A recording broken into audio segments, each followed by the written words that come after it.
Hooble-Doop, Tiddlypeeps! Welcome to another episode of A Muppet Moment. If that, Woo! yeah, woo, absolutely. Love the enthusiasm. Um, we've got a lovely backdrop again for all of our visual viewers. Max has got their lovely backdrop out for us again. Love We've to got see it. Muppet things. We've got Kermit. We've got Christmas Eve on Sesame. We've got Sesame Street Fever. But I'm interested. I don't know. There's something going on with Will's set. I'm a little interested. Well, I'll tell you what, the set's a little bit bare bones. It's going to be for now, but we've got some special visitors come today. They've Wait, come from a what? very long distance You to didn't tell me we'd learn. have guests. We I'm do have actually get a little bit shocked. we I do. was not prepared to have guests on this episode. I should have prepared you. We've got three guests actually, and they've come from a great distance, all the way from Hoobland, to learn all about us for their great What? Hoobapedia. Exactly. So I would like What even you. is Hoob Land and these creatures you're talking about? Well, why don't we introduce you to Ivor, What? Gru, and Tula? Whoa, who are these funky creatures? They I'll look tell like you. Muppets, but I'll I've never heard of them. Well, it's not surprising that you haven't heard of them, Max, because there's a great many people who have not heard of them, or who have heard of them and just do not care enough to to pay them any mind whatsoever. They're getting a little bit excitable for all of our visual viewers. You will see this, but these are the Hoobs, and yes, they are Jim Henson creatures, not Jim Henson creations, but from the Jim Henson workshop. They are. It's kind of hard to put a descriptor on them, but we'll just call them what they are. They are aliens. They are visitors from another world. And today is a bit of a self-indulgent episode because if you watched or listened to our very first episode where we talked about our sort of Mupp origins, as we affectionately Mhm. dubbed the episode, one Swamp of years. Swamp Year, our Muppet origin Swamp Years, Mhm. we glossed over something that I wanted to make a whole episode on because Max wanted to know about a show from my childhood. And I said, we'll do it in an episode. Well, tell you what, we're here. We made it. We're here. It's This, time. Everyone who's listening to a Muppet moment, whether you're an audio listener, a visual listener, watching from the HoobNet, this is an episode all about the Hoobs. It's Hoobamania. I am, as you know, and if you've watched our first episode, I'm American. Will is British. Will brought up this show called The Hoobs. And I like to think of myself as a massive, massive Henson fan of everything. But I was like, what the hell are the Hoobs? And when Will described it, it's just like, yeah, it's like aliens and they transmit lessons through song. I was like, what is this? And so I am very excited to get into this Hoob nonsense because I have no idea what the fucking Hoobs are. I watched about 3 minutes of the Hoobs and I'm really confused and I'm very excited. well, Max very sweetly went to do some research into the Hoobs. I think they made it all of about 3 minutes into it before being completely and utterly baffled, which you're fully well within your rights to be, because there's no easy way to explain these things. And so I'm going to do it in the easiest way that I can. I have undergone an extensive amount of Hoob research, refreshing my memory of these beloved childhood pals of mine. And so I'm going to give you a bit of a crash course in everything Hooble-Doopy. Hoobily-Doop. If you guys are American like I am, I don't blame you for not knowing the Hoobs. This was something that was shown really only in like Britain and Canada, and I think in Australia, Northern Ireland, shit like that. This is something that did not get shown in the States, like in any capacity. So I completely had no idea. And then recently with all of this like Momi weekend and the Creature Shop tour and all of these Muppet events happening, I keep seeing the Hoobs. They just keep popping up everywhere. And everyone keeps being like, who are these puppets? And I'm so happy I have an expert in the whole lore of the Hoobs to explain to me because again, I don't know what the fuck these things are, dude. To be quite honest, I can't really put a pinpointer on what the fuck these things are. I'm gonna do my very best to, but it is very funny you mentioned that actually. You've just brought it to mind. They are a bit of a hot topic at the moment because a few friends of ours recently, I know us in particularly, our friend Sasha Muppet Herstory, and Shelby, Weird Puppet Woo! Girl, and me personally, I'm going to shout out my friend Mac, who is not like a Muppet poster, but I've known Mac for quite a few years, and I love them very much. Mackenzie, if you are listening, which I hope you are, love you a lot. Look, got a lot of love for you. Ah, They all attended a very, very exclusive tour that happened recently of the Jim Henson Creature Shop in New York City, where we got to see a little bit of what they saw, the bit that they were allowed to photograph and film. Some absolutely stunning puppets in that area. There were some of the international Sesame Street puppets. There was a really beautiful carved Muppet desk, they had all the Fraggles, Fraggle Rock boards, current puppets for Back to Rock. some absolutely stunning puppets that were instantly recognizable. And then a little gaggle of puppets. The people were like, "Who are these guys? I'm not familiar." And I clocked them immediately. But not only were they recently sighted at the Jim Henson Creature Shop tour, there is currently a big auction happening. At Yes. time of recording, the auction is still underway. The Jim Henson Company are auctioning off a load of props, memorabilia, archived items, and among those things are the five original puppets from the Hoobs television show. So I have a lot of opinions on the whole Julian's auctions thing that the Jim Henson Company is doing. If you guys aren't aware, like as Will said, so many pieces of Henson media from like years and years ago are being auctioned off. Stuff from Muppet Christmas Carols, stuff from Emmett Otter's Jug Band Christmas, stuff that's been in the archives for decades. And I'm honestly a little upset. I would prefer those things to stay in the archives versus being like owned by private collectors. However, it is a very interesting thing to see what the Henson Company had in their archives. Karen Falk, the head archivist of the Jim Henson Company, kind of made it seem like for years that they don't have a ton in the archives. She always kind of said that, like MoMI and Center of Puppetry Arts and Mopop and all of these other places, like that's where they kind of sent their archives. And there was this big talk about how the Henson Company for years made sure these different museums got puppets and they didn't keep much in their archive. I don't want to call anyone a liar here, but that is a. I don't understand how I was led to believe that the Henson Company doesn't have a ton in their archives because so much important Muppet and Henson things are being auctioned off, including the five original Hoob puppets. Arguably the most important items in the entire Quite archive. literally. I'm not calling the Jim Henson Company liars, but Same. I might be willing to call them withholders of some elements of truth. That's what I'm Obviously, saying. there's no obligation to tell everybody about all this stuff you're holding on to, especially if you don't want robbers or burglars or pilferers of some kind. Yes. But it would have been nice to know that the Hoobs are out there somewhere and have not sort of Bean Bunny fallen apart into themselves. It's exciting to see the Hoobs kind of like get this spotlight in an auction spot, but the thing that's upsetting me is that I can imagine 90% of this stuff is going to just like wealthy collectors. I'd love to Yeah, see the man. Hoobs appear in some kind of like museum over here in the UK or even in Canada. I'd want to see the Hoobs in a museum. I want to go to visit the Hoobs. I don't think it's gonna happen, but that is what it is. I mean, pretty much everything on that lot and that entire auction is stuff that I think should be in museums. I don't want to make this whole episode about how annoyed I am at the Julian's auctions, No. but it is like a little bit selfish the reasons I'm annoyed because I just can't afford any of this stuff.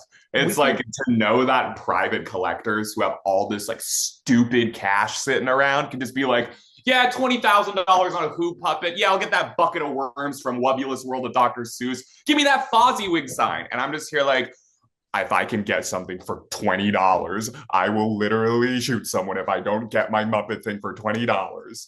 No, we could quite easily make this whole episode just on our Indiana Jones shit. Like, this belongs in a museum. But Yeah.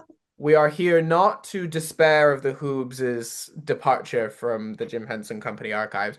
We are here to celebrate their life and what they brought to English culture, and also the strange implications of their existence in Yes, English entertainment culture. And absolutely. the best way to start that is by diving straight in because we have been beating around the bush. So let's just talk about it. What the fuck are the Hoobs? Who I are have they? What are some they notes. doing I here? have Hoob notes written down for my first 3 minutes, and it's all just like What the fuck is this? So I'm gonna give you as the resident sort of Hoob professor, I'm gonna give you a breakdown, and then we're gonna occasionally jump over to our Hoob correspondent Max for their immediate takes on what they have seen. So So basically, they're colorful and they are puppets, and that's pretty much all I got. that's incredible insight, and I'm grateful Very for it. much. I do So critically think and stuff. yeah, you're really using your noodle. So the My hoop. Hoobs, the Hoobs, the Hoobs, The hoops. the Hoobs. The hoops. So the best way to describe what the television program The Hoobs is there are a race of aliens. Okay. This is a real thing. For all intents and purposes, The Hoobs takes place in the real world. There are aliens in real life. They come from a planet called Hoobland, and they have a leader, Hubba Hubba. Hubba Hubba is assembling a huge fact file, a huge collection of information called the Hoobapedia. For what purpose? It's not entirely clear. But Hubba Hubba, who I cannot remember their gender right off the bat, they have a very ambiguous and sort of androgynous voice. So I will be using they them pronouns for I'm Hubba sorry, Hubba. did you just misgender Hubba Hubba I from the just hoops? I gender Canceled. neutraled Hubba Hubba. On the contrary, Canceled. I'm being who progressive over here. I'm being aggressive right I'm now, who buddy. progressive. Come on. So Hubba Hubba, in an attempt to find out more information about the planet Earth, sends four of her quote unquote favorite hoobs down to Earth to find out information all about us, human beings. And chaos ensues, but not even really chaos, just sort of light-hearted japes as we center in on the three main characters of the Hoobs being Ivor, who is the purple one, Groove, who is the green one, and Tula, who is the pink one. There is an additional fourth Hoob who is not present in the car, and they are the yellow one, the yellow slash orange one, Roma. Roma is a nomad and is always off around the planet in different locations, sometimes Mhm. nationally, sometimes internationally, and is always up to stuff. Always reporting on just like the stuff that the other Hoobs just can't get to. So the Hoobs are here, they are on our planet, they are actively immersing themselves in our culture, and they are driving around the country and possibly the world in a great big multicolored rainbow van with a bunch of bells and whistles on called the Hoobmobile. Dude, There's there's nothing I'll be that can be real. done to stop them so far as we are aware. They are here and they are harvesting information, but not in a malicious way, it seems. So, from my takeaway from this, first of all, I'm gonna forget all the names like immediately on like Oh, which color. I'll remind you. You're gonna put some Thank you. respect on Ivor, Groove, Tula, Hubba Hubba, and Roma. Thank you very much. I'll remember Hubba Hubba because they're my favorite. But from what I can gather, first of all, it doesn't seem like it's ever explained like the history of Hoobland, like the race of the Hoobs. To me, it seems like there's a Hoobland, and then they show up and they drive this fucking car and they sing about music, and they also I want to hear about the like from what from what I can gather, everything is a Hoob technology. It seems like the people who live within Hoob society, they don't drive Hoob cars, they drive Hoobmobiles. They don't use telephones, they use Hoobamaboppers, but they use email. They use like regular ass email. So You I want to know about that. are going straight into okay, so how do they communicate with their homeland? It's easy because they have a series of buttons that they press that they can just immediately contact either Hubba Hubba or Roma through this sort of like big, sort of essentially just big FaceTime call. And they have, yep, they drive the Hoobmobile that's powered. By the way, we haven't even talked about how the car's powered. That's the whole thing. The car isn't I powered have by normal a means, I but have a note. they have all of these crazy Hooble technologies and like Hoob ways of saying things. But the way that Hubba Hubba frequently gets in contact with Roma, who is always out and about, is just via email. Not even like Hoob email. Literally just like, I'm going to email Roma. And it's like, I'm using what? my Hoobily Whopper to send a Hoob message across. But did you check your email? It might be in spam. For all of the whimsy that they crammed into the hoops, they just be emailing each other. They'd be RSVPing like to meetings and like Zoom calls getting by a party email. full notification. Like, oh shoot, Hubba Hubba's here. I I was gonna also say one of the episodes I watched in preparation for this is they get invited to a costume party and they get the invite emailed to them by a human child and they print off the email and look at it and they have a home computer, the Hooba computer, that is just for receiving emails, just regular so emails. it's such like a perfect time capsule for the early 2000s when everyone had just like a family computer and there wasn't like personal laptops and shit as common. I love that it's like we have this dedicated room and this dedicated machine in our Hoob mobile and our Hoob thing. And we just For basically get email. like emails from it. You Yeah. can like just You send got IMs and mail. shit. Okay. It's well, you're already getting into your grievances with the Hoobs. I love the energy. I love the enthusiasm. My goodness me. I So, have one thing I need to say. I because you mentioned like we haven't even gotten into how the freaking Hoob oh mobile my God, moves. how they power their fuck ass I van. I've got one note that says I think I got their name wrong. The Molterex are insane. What the fuck are these creatures? They remind me of the weird Sesame Street live characters. Okay, well, you were almost there, and I can understand it got a little bit lost in translation because as you might not be able to see this, but there is actually an interpreter for Max the entire time that we're on the phone together so that they Yeah, can understand my English accent. But there that's is a very true. sentient race of creatures that power their car called the Motorettes. And it is just a choir of these little kind of like symbol like creatures. They look like pistons or like gadgets or something. They Like are kind of like trash cans come to life. they are intrinsically part of the vehicle and they power the vehicle through song. They have a little song which is probably the best song ever recorded, not biased, called the Tiddlypeeps song, which again is its whole other issue. There's too much going on in the Hoobs to be able to just sort of like lay it out for you really quickly. But they sing a song when they go to visit the Tiddlypeeps. The Tiddlypeeps, of course. And that's how they get from place to place is by the motorettes singing. And they also do scene transitions. Usually, but when the Hoobs are chatting it up, they'll usually have some kind of question, and the motorettes will do little scene transitions when there isn't an organic way to transition between scenes. They'll just cut to the motorettes singing like a little show tune for like 7 to 8 seconds, and then cut back to whatever the Hoobs are up to. My I thing, sorry, not to cut you off. I just want to say my quick thing with the Motor X or whatever they're called. Motorettes. It's like they're like a it's like a chorus line that like Oh, like you go to see little like the Radio City. Rockette. It's the Motorettes. Like Ah, like okay. I what well from my little exposure to the Hoobs and doing some research for this podcast, what I found super funny was that like the show is so much of these puppets going around and trying to learn information. But then it also feels like it feels like two separate shows. Like one where it's like Hoobs doing research, and then another half where it's like, this is the musical explosion show where everything's crazy and these fucking pistons are gonna scream and dance. And like it feels like completely opposite vibes. Like when I watched the intro to the Hoobs, I was so fucking caught off guard by like how explosive and fast and how my note is just in all caps. This intro it fucks. bugs, right? Like come It's so on. good. You understand why this was so like like it buried itself like a brainworm into the minds of English children and Canadian children and anybody apparently not American children.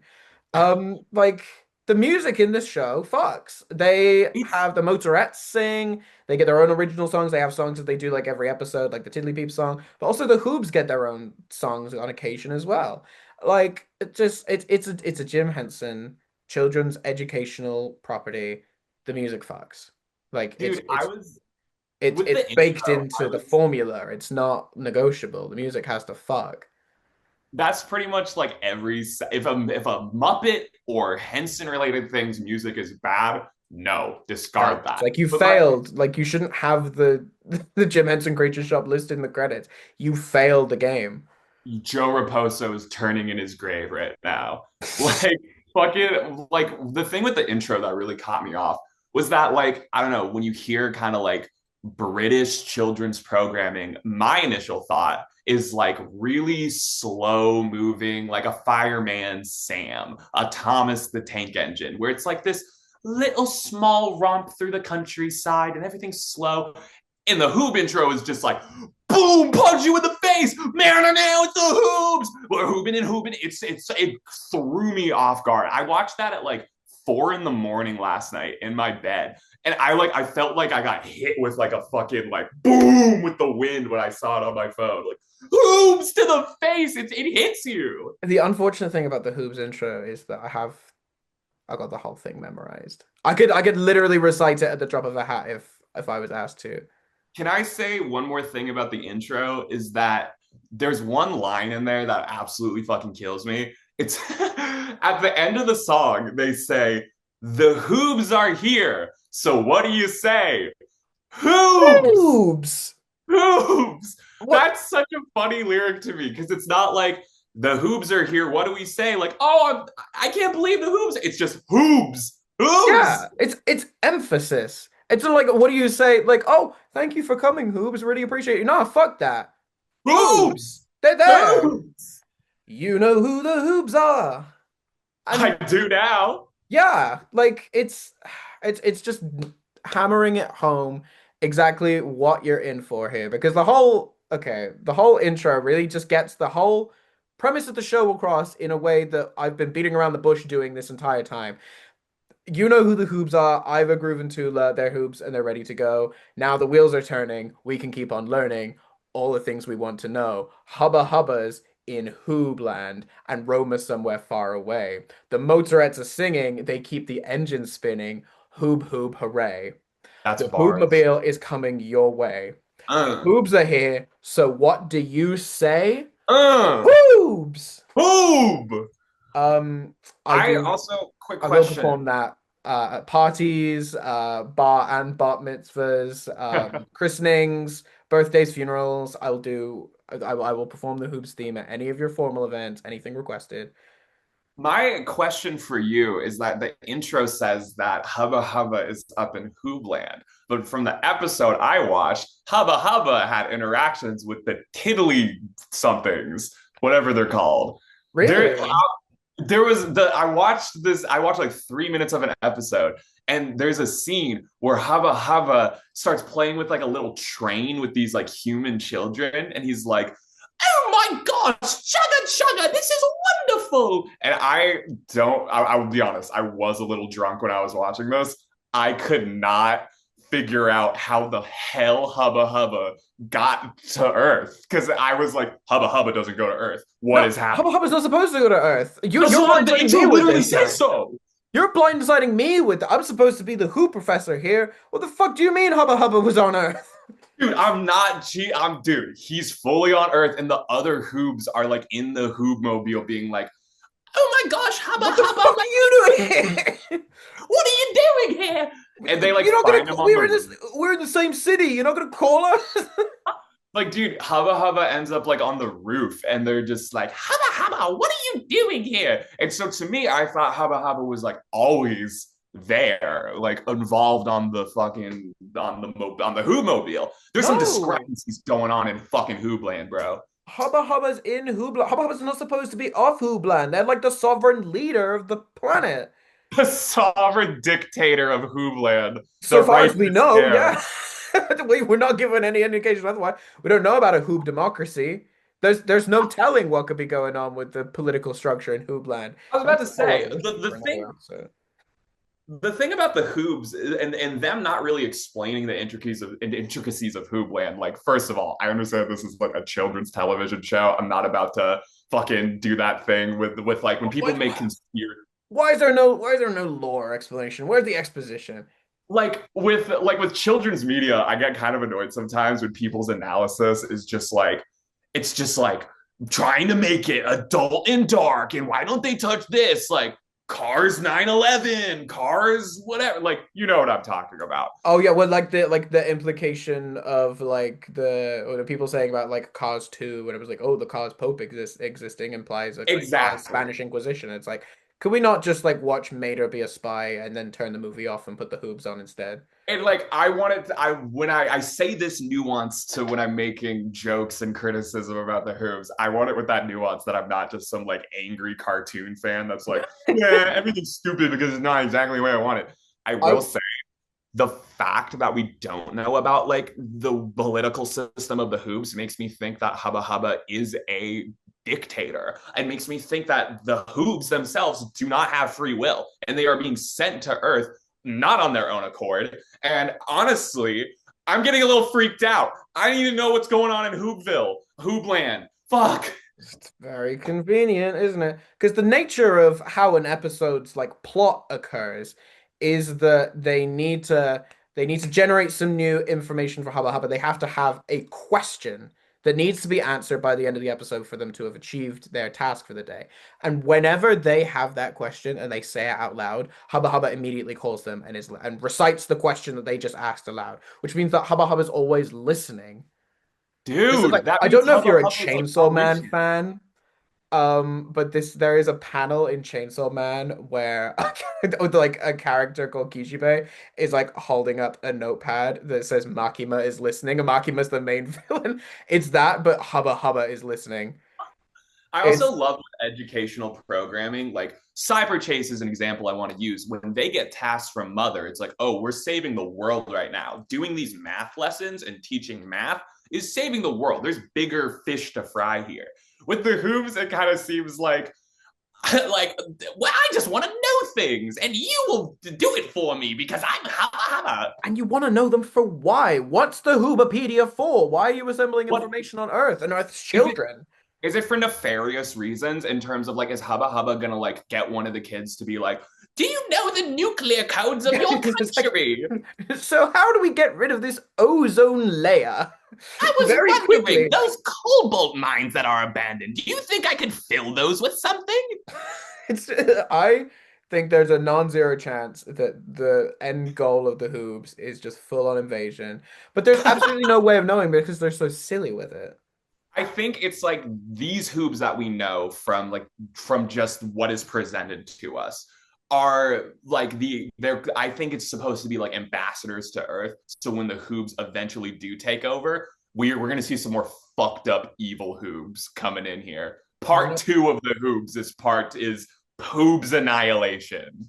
I kind of want that, because how so you know how Dark Crystal at the movie came out and then it was like crickets for eons and then Netflix came out with the sort of prequel reboot. Yeah. I want that for the I want aged up sort of like I want it to be catered to our generation. I want like a gritty like Terminator 2 like the apocalypse is here and it's because of the fucking Hoobs.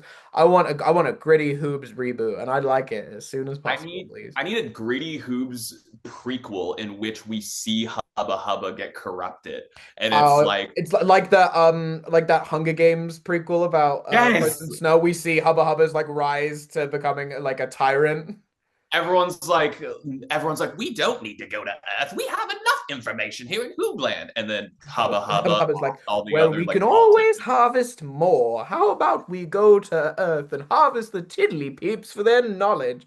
Hubba Hubba's We could do on, some really nice intergalactic colonize, I mean tiddly hoobalizing of Earth. and then the rest of the Hoobs just like they talk fully normal. It's like, what are you talking about? Dude, What the what the fuck are we doing here with do you you? think all the Hoobs back on Hoobland are just kind of like Hubba Hubba comes back? It's like here's what I imagine it. You know how in Fraggle Rock, Uncle Traveling Matt will come back to Fraggle Rock, and everyone will be like, "The fuck are you talking about, Matt? These silly creatures, all like your allegory of the cave shit." I feel like even if the Hoobs get all this information from all the tiddly bumps and the tiddly jumps or whatever, they're gonna come back. And all the other Hoobs on Hoobland are going to be like, y'all are fucking crazy. Y'all are good. Like, y'all have spent all this time wasting all this shit, like all this info we don't. It's going to be allegory of the Hoob cave. Oh my gosh. We we've crashed so hard into the potential for what the Hoobs is. We fully glossed over the actual content of the show. How it's okay. I'm gonna go back and consult my notes, but I'm gonna be thinking about this potential Hoob plotline for a really long time. Can So, transition back into just like us talking about the Hoobs, I have a note that just says, Hubba Hubba fucking rules. He's my new favorite. I love Hubba Hubba. Well, Hubba Hubba quite literally rules, so that's not an inaccurate statement. So, what the actual Hoobs is, we've kind of gone over it a little bit. So, each episode of the Hoobs is the main three hanging around in the Hoobmobile, and they'll usually find some kind of task for them to get themselves embroiled in, and it will all revolve around a question or some task that needs to be completed, revolving around a question that Hubba Hubba will then ask them to answer for the Hoobapedia for Hoob News, and so that they can continue learning. And Yeah, it is exactly that. It is these sort of like I guess they sort of stand in for children because they behave in sort of childish ways, which is like TV characters need to sort of that's most embody children a Henson. little bit. And so it's just them finding out some new piece of information that they didn't already have. And they do this through several means. They have their own scenes where the three of them interact and sort of have like they have a very siblingy relationship, Ivor Groove and Tula. And they're very fun interacting with each other, and it's them like fucking around in their car, just like working out shit by themselves. They will consult Hubba Hubba, who will give them a little fact file and something, and it's always with like live action human like stock footage that is vaguely to do with what they're talking about. The next source of information is from Roma, who is a fourth Hoob that doesn't live on the Hoobmobile and is always traveling around. And they can FaceTime Roma, and they will. Again, I think Roma's a girl. I'm fairly certain Roma's a girl. Roma will tell them something that pertains to their task that is wherever they're at. They could be at a park. They sometimes are in like a child's house. They're sometimes in Australia or it's like somewhere international, somewhere that is relevant to their task. That is where Roma will find herself, and they will get a So, little bit of information from her. from what I can gather from this, it's like Hubba Hubba will go to the rest of the Hoobs and be like, we need to find out what numbers are. And then the Yeah, Hoobs okay. go out and they're like singing and they're like, what are numbers? And then they call Roma and Roma's like, I don't live on the Hoob grid. I'm a lone fucking Hoob wolf. But numbers are these things. And then they But meet children and then they learn. oh, that's an important part of it. So basically, I'll use an example of an episode that I watched in preparation for this. Groove is listening to music really loudly, and Ivor and Tula are like, "What the fuck is this?" And Groove's like, Come "It's on. Tiddlypeep music. You should get on this shit." They did a collab with Thundercat. It's great. Um, and they're like, "What the? How the fuck do we make Tiddlypeep music?" And then Hubba Hubba chimes in, like, "How do you make Tiddlypeep music? That's your task today. Find it Hubba out." Hubba just pulls up with Ableton and he's like, I actually Tiddlywink music starts with 808s and You're claps and drums. you're getting carried away with hoop terminology. We're gonna get you a thesaurus or a dictionary of some kind so you can get on your hoop grind set. I don't mean to offend Hoobland with my But like then it was like they were just tinkering around with stuff in their car and like banging shit on other shit, and they worked out that one of the instruments was a drum, and then they went and consulted Roma, who was at the Sydney Opera House for some reason. So it why. somehow made it out there. Oh, because it's music. And put them onto the saxophone. With the saxophone then led to the recorder, which is what Tula was playing.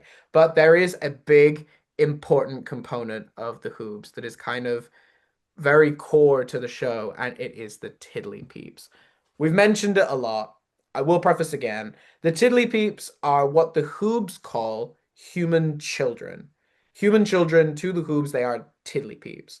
And when it's time to go and consult the Tiddlypeeps to get some information from them, the Motorettes will sing the best song ever recorded. We're off to see the Tiddlypeeps. On the road Yeah. we go. We're off to Uh. see the Tiddlypeeps. They're smart. They're What? fun. They know. And they do Uh. a few verses of that. And then they eventually, and then there's just the little segments where the puppets will be interacting with real human children. And so like they'll go into like a school or to like a park or sometimes even in like their houses, and they'll be learning something they'll be getting some information from real children. And they are honestly like the big driving force of the show. It's these little sequences where the Hoobs are treated as like living creatures. And it's key to things like Sesame Street as well. Like I know in definitely in vintage Sesame Street, little Oh, kids would interact with the puppets in a way where they are like real sentient creatures. Like probably one of my favorite like pieces of Muppet video of all time is the little girl singing her ABCs with Kermit, and I it love you. wanted to do it with Cookie Monster. Exactly that. It's treating the Hoobs like they are living creatures because they are. In fact, in the intro, one of my favorite things about the Hoobs is that there's a little clip of like two little kids giving Tula a kiss on each cheek. It's so cute, and it's the Tiddly-Peep sequences are always really funny because sometimes the kid can just like not get their words out properly, or like clearly there's some kind of pronunciation problem with the kid, and some of the kids' lines are done over in really bad ADR. Like It's they've got the kids mouthing the words and then they just ADR over it, and it is just a very guy going funny, like, highly entertaining. But the Tiddly Peep sequences are a really big part of what drives the show essentially. So after they would get all of this information from the Tiddly Peeps, they'd do it once, sometimes twice an episode. They'd end up coming to a bit more of a sort of clear conclusion. Um, and it's something that we have mentioned a couple times, but the linguistics of the Hoobs are an incredibly interesting subject in of themselves. And so I'd like to take a few minutes, if I may.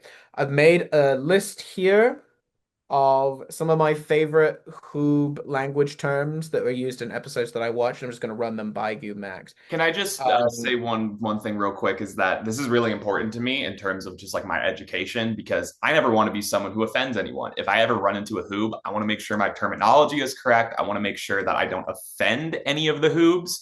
I'm trying to be very conscious specifically in interacting with hoob. I think I do a pretty good job with everyone else, but I don't. I hope I have not offended any hoobs with my callous use of her hoob terminology.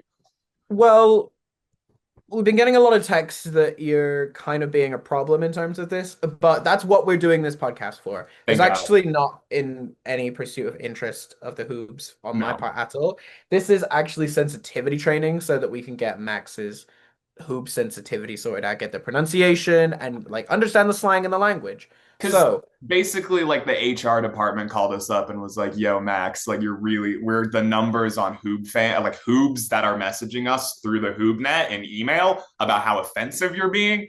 I apologize to all the Hoobs, and I appreciate Will conducting the sensitivity training. yeah, we're starting to get pretty fucking sick of your shit. I know, I'm Hence, sorry. hence this test. So I'm gonna throw some Hoob terms at you, and I want you to tell me what you think they mean. Okay, let's do. Okay, yeah, hit me with it. Okay, so first of all, this should be one you've encountered. Hooble-Doop. Oh, fuck. Shit. Hooble-Doop is like it's like basically like, hey, what's up, man? Hooble-Doop, bro. Yeah, Hooble-Doop to you. It is a greeting. That is Oh, let's effectively what a go, Hooble-Doop is. Hooble-Doop means hello. It is a formal and informal greeting. dude. Let's Okay, go. so we've got Fantabby Hoobie. That's what they say when they figure out a task. They're like, it's Fantabby Hoobie, we did it. It's not incorrect. It's essentially it translates loosely to fantastic. It Okay, is let's a go. it is a positive expression. That's Fantabby Hoobie. Right. So we have got Hoobily-Groovy or That's when they're Hoobily-Groobly even. dancing, bro. That's when they're dancing to some music. It's true. It loosely translates to groovy or grooving. Let's So fucking go. see you're okay. We're doing well. We're off to a good start. Okay. Okay.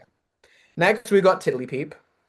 That's basically like that's like a sandwich. No, I'm kidding. That's human children. I've been listening.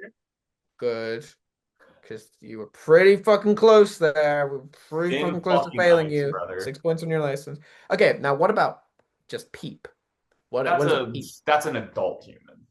Yeah, a human adult is a peep, and then a human child is a tiddly peep. Of course. Of course. Okay, so what is a hoobie pod? Dude. A hoopy pod is where they sleep. It is. That's Oh, let's correct. go. It effectively acts like a shopping basket full of feathers where they sleep upright with their heads poking out. A hoobie pod is a sleeping area for a hoop. That is absolutely correct. That's the only way the Hoobs ever know how to sleep, man. It's true. Well, I watched a whole episode where Iva was struggling to get to sleep, and so a good chunk of that episode was spent in proximity to or within hoobie pods. So It's I have this terrifying. experience. So what about Hoobacious? Wait, did you What say context would that be used in? Hoobations or Hoobacious? Hoobacious. Oh shit. Okay, Hoobacious is like, oh my god. Oh my god. I'm like trying to remember the original fucking word. I'm like blanking. Like, okay, Hoobacious is I'm not here to give you an English lesson. like you're fucking being like you're being like audacious, brother. You need to chill out, man. Ooh, actually, no. Fuck. It, you are on the right line in terms of an English translation of acious, but it is more similar to bodacious. Ah, Boobacious, it's just like great. It's another sort of like positive expression. Hoobacious. Right. Next one.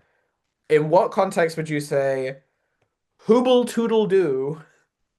I'd probably be like, hey man, fuck you, man, hooble doodle doo. Nah, I'd probably be like, What is that supposed to convey? I thought hooble doodle doo was like, hey man, what the hell, man?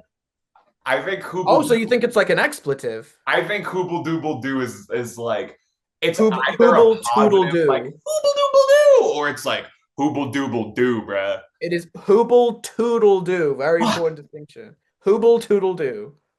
I'm gonna say it's an expletive. It's just like hooble doodle doo. Oh, so you think like in frustration, Hooble Yes. Toodle Doo. Yes. You're wrong. Fuck. It is goodbye. Oh, that makes a lot of sense, actually. It's got Toodle in there, so it's like Oh yeah, like Toodles. toodaloo. Okay, that makes sense. Hooble Toodle Doo. Bye bye. Hooble toodaloo. Um, we have next got Hooble Dooble Dooper. A hooble dooble duper is basically like someone who's jacking your flow, like stealing your swag. You're not taking this seriously at all. You It's are like fucking. because it's like the duper. I was like, he's trying to dupe me, like hooble dooble duper, bro. So somebody like Hooble Dooble Dooped like a pair of Jordans, and they're It's like like, bro, they're I was selling them for wearing like my 16.99. Jinkos and like Groove showed up in another pair of Jinkos. I'm like, you're hooble dooble duping me, bro. I'm just gonna say that's the answer. Is that your answer that you're submitting? I'm gonna say I'm locked in. Good answer. Good answer. Good answer, nephew. Not even a little bit. Is that correct? It just means something super. It's Oh my Hooble Dooble god. Dooper. It's super. Shoot. So like if Kal-El had like landed on Hoobland, he would be Hooble Dooble Dooper man. It's a bird. It's a plane. It's Hooble Dooble Dooper Man. Exactly. See? Now you're starting to pick it up. Let's go. Now, that, the last one we got for you, I'm so intrigued as to what your interpretation is going to be just based off of the rest of this shit. We got Hooby Galooby. Hoobie Galooby. What context would you use Hooby Galooby? Hoobie Galooby, man. Hoobie Galooby. That's like, okay, this isn't my answer, but like that it reminds me of that, you know that scene in The Office when Michael is at an Italian restaurant, he's just like the gabagool.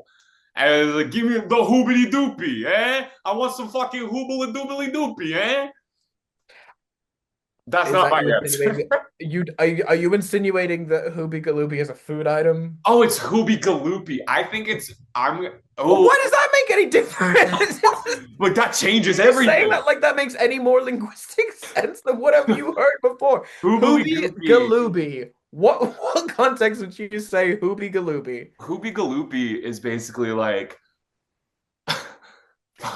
okay, in my head, World's I'm thinking like greatest. sloppy jalopy. That's what I'm thinking. Like, so it's like in my head, I'm like car, but no, it's called the Hoobmobile. So I'm like, it's not a car. Hoobie galoopy. What the? I can That word is killing me. It's I'm so basically like You're my friend. You're my Hoobie-Galoopy. You're my bet. You're my. I love you. You're my Hoobie-Galoopy. You think it's an affection? Yes, it I is. don't. Oh my God. If anybody's watching this on YouTube, I'm going so red. Dude, Hoob appreciators right now are yelling at their screen. That's not what it is. The Hoob appreciators, by that you mean like me. You. I'm the market for this. Hoobie Galoopy is like an exclamation. And That you can makes use it in sense. any context, like you stub your toe, Hoobie Galoopy, or if it's like you got a winning scratcher, Hoobie Galoopy, Hoobie-Galoopy. I won on scratchers. I'm gonna start using that in my vernacular like every damn day. I expect nothing less. Hey man, we were actually like we're kind of running low on chicken tenders, so we just kind of gave you the rest of them, man. We have to make more anyways. Hoobie Galoopy! Hoobie-Galoopy! What? What? What the What's fuck did you just say to me? please call me, bro?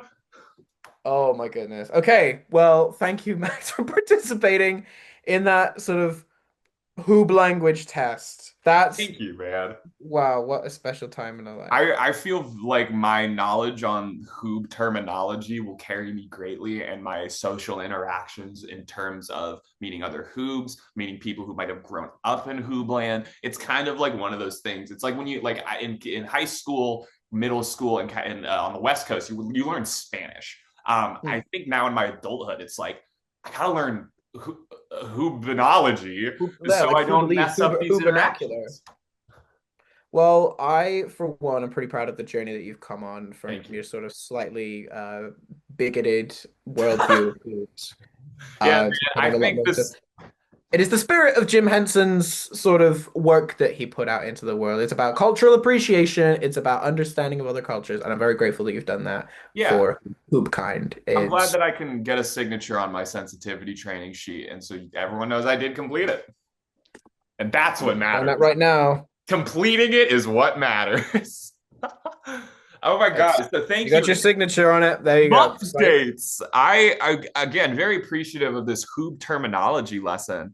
Um, that It's now well, that I I mean, know the that's just term, to give you a sense of like the content because you can only get so much of like a vibe of the show by like me describing it's aliens coming to Earth and extracting information. It's very silly, it's very lighthearted, as Max said, it is quite sort of energetic and off the wall, especially in the sense of the music. This was part of a kind of wave of British televisions, British children's programming that was happening at the time. In the sort of early to mid 2000s, there was this sort of wave taking place of a kind of cultural shift in children's programming, particularly in the United Kingdom. And I'm only able to speak from my experience. I have no idea if this is at all similar anywhere internationally, but from what I can remember, there were shows that I grew up on that were sort of very different vibe-wise to the Hoobs. The Hoobs was part of sort of this new wave of sort of high energy, high vibrancy, high color shows. For anybody who grew up in England, there will be some of these that hopefully you recognize. We have got shows like the Tweenies, shows like Tickabilla, um, a lot of stuff on CBeebies for sure. Oh goodness, there's one that was very sort of puppetry sort of centric that escapes me, and I'm going to kick myself later when I realize it. But it was like it had moles and there was a frog but yeah, just there's this sort of increased vibrancy in children's television programming that was kind of absent for a really long time. And so the Hoobs is an interesting symptom of this cultural shift, especially in context of Sesame Street's reception by UK audiences. And this is something that actually Max discovered in preparing for this lighthearted chat about the Hoobs. We actually found a very interesting sort of line of study that can be taken about the Hoobs and about Jim Henson Company and about how they operated in the United Kingdom. absolutely. Yeah, in terms of this episode, I was really like I was prepared to research the Hoobs and like I never got these in the United States. So I first of all, Will had kind of mentioned to me that like Sesame did not really take off in the UK. Sesame Street really it like was showed occasionally, but not anything consistent like the United States.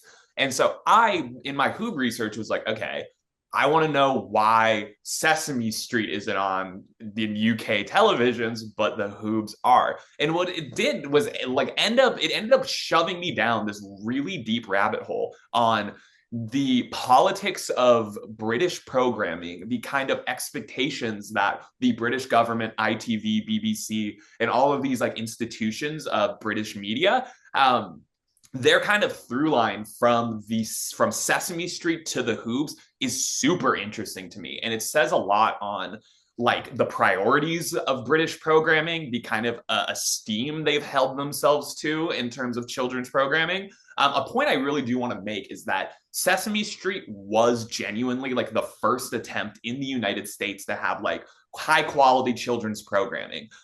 The UK was completely the opposite. The UK has had 20, 30 years of high quality educational British programming for children for generations before Sesame Street even became a thing. And so in my research, I kind of was shocked to see the reception of Sesame Street. And for Will, like you didn't like it just did not hit UK that much for you, right? Oh, well, I know particularly me, as we talked about in our very first episode, I was never bit by the sesame bug. My mother, who's the person who put me onto Muppets, absolutely adored Sesame Street as a child, but that was something that she kind of actively had to seek out. Mm. Because while it was televised over here, and I certainly remember having watched at least some of it as a child, it was not the insane phenomenon that it was in the States and in other sort of locations. Because, as you said, we had a long history of children's programming over here, pretty much since television went and became a thing. We have had children's programming in some shape or form. One of the first like examples of children's television programming ever. His name escapes me. I'm doing a really bad job at this, but it was a show. I want to say his name was Henry or something. It was just about a little puppet horse. Um, and that was one of like the. It was on one of like the three channels that existed, and it sort of evolved from there. But as I said, the Hoobs represented part of this sort of like new wave of children's programming, because for a long time television, particularly children's television in the UK, kind of took on a specific vibe. And I think this is something that Max directly cited to me. And it sort of vibe-wise, it was very sort of held itself in high esteem, and it was much more sort of slow-paced and calm. It usually had a very similar visual language to each other, and I would like to rattle off some names just to give anybody who would have watched these a sense of like the vibe that we're trying to create here. Thomas the Tank Engine is something Yes. that me and Max share, but even then, the versions between the UK and the US are different because we had former Beatle Ringo Starr We narrate it, had and you George had freaking Carlin, dude. outrageous comedian George Carlin narrate Thomas the Tank Engine. So again, it's just a very different sensibilities in terms of what was being televised. But we had Thomas the Tank Engine. Another one you grew up with, which surprises me because it's not English, it's actually a Welsh show. Really? Fireman Sam. I love Fireman Sam, dude. The original Fireman Sam, and shows like Thomas and like Fireman Sam and other shows like Postman Pat Love it. and The Wombles and Button Moon and all of the and Bagpuss in particular, all Mm. of these shows like this, they were all animated kind of in that sort of a lot of it was stop motion, or there's a very good some of it very crude stop motion, but all of it live action, like physical little models and puppets being moved around. And for a long time, it kind of existed only in that medium.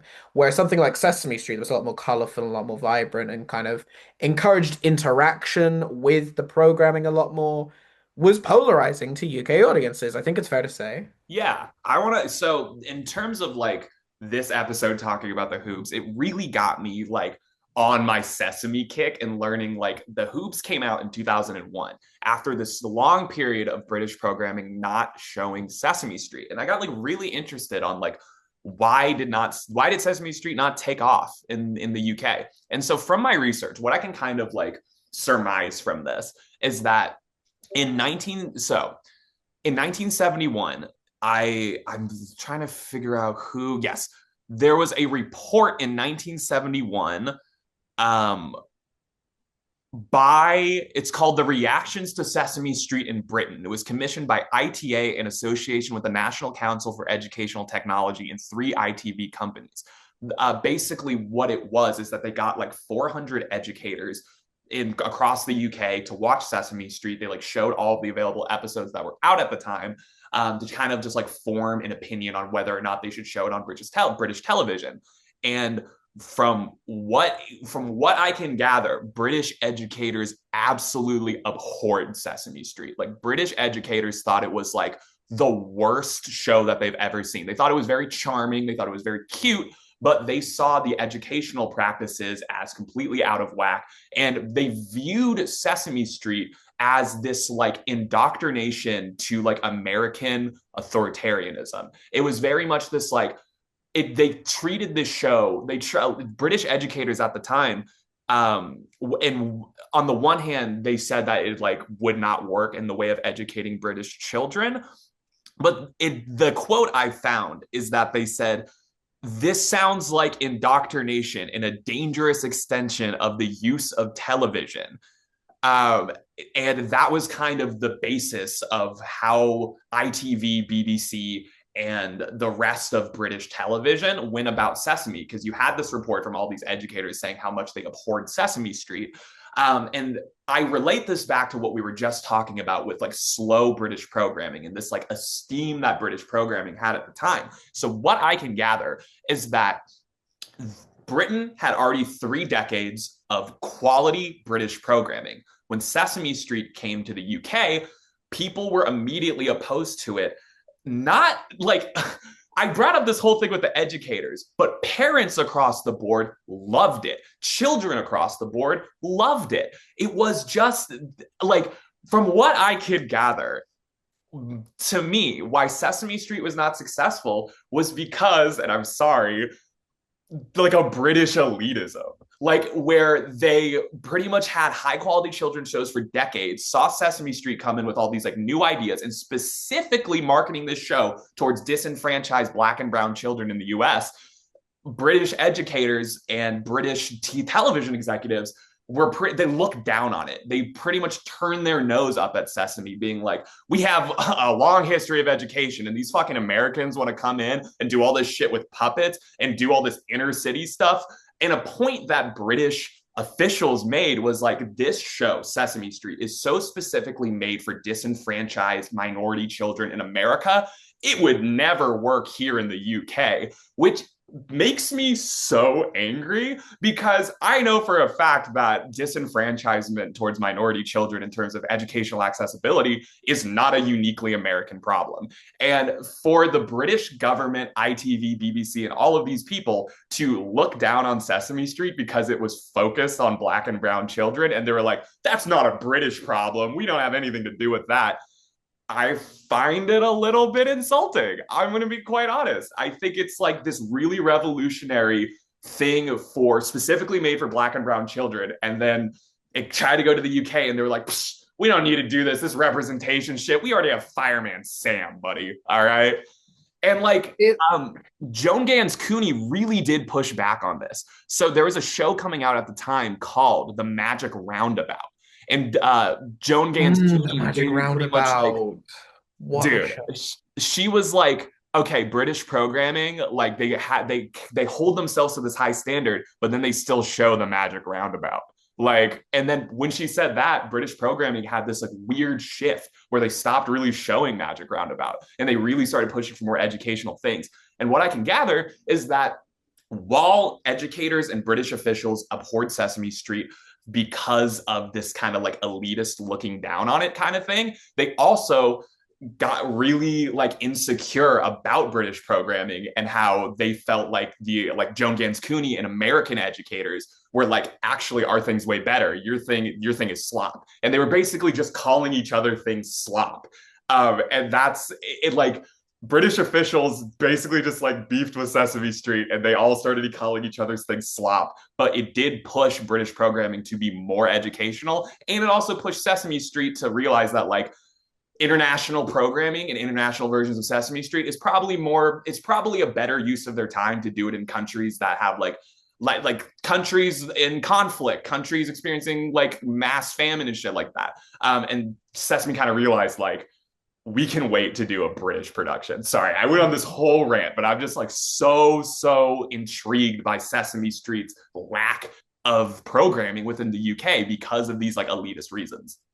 Well, no, it's contextually very interesting to talk about because obviously this was a fun piece where I wanted to talk about a nostalgic thing to me. But the second that you told me about this rabbit hole you went on, I considered it mandatory that it had to be featured in here because it is such an interesting cultural thing to talk about, the sort of highbrow sort of again upturned nose view that we have of certain types of programming, and in that era of time it was sort of there has existed in the longest for the longest time just a sort of baked in distaste for Americans and Americanisms in Understandable. We the do suck. UK as it is. Well, it's not even like on a fundamental, like on like a political or ideological thing.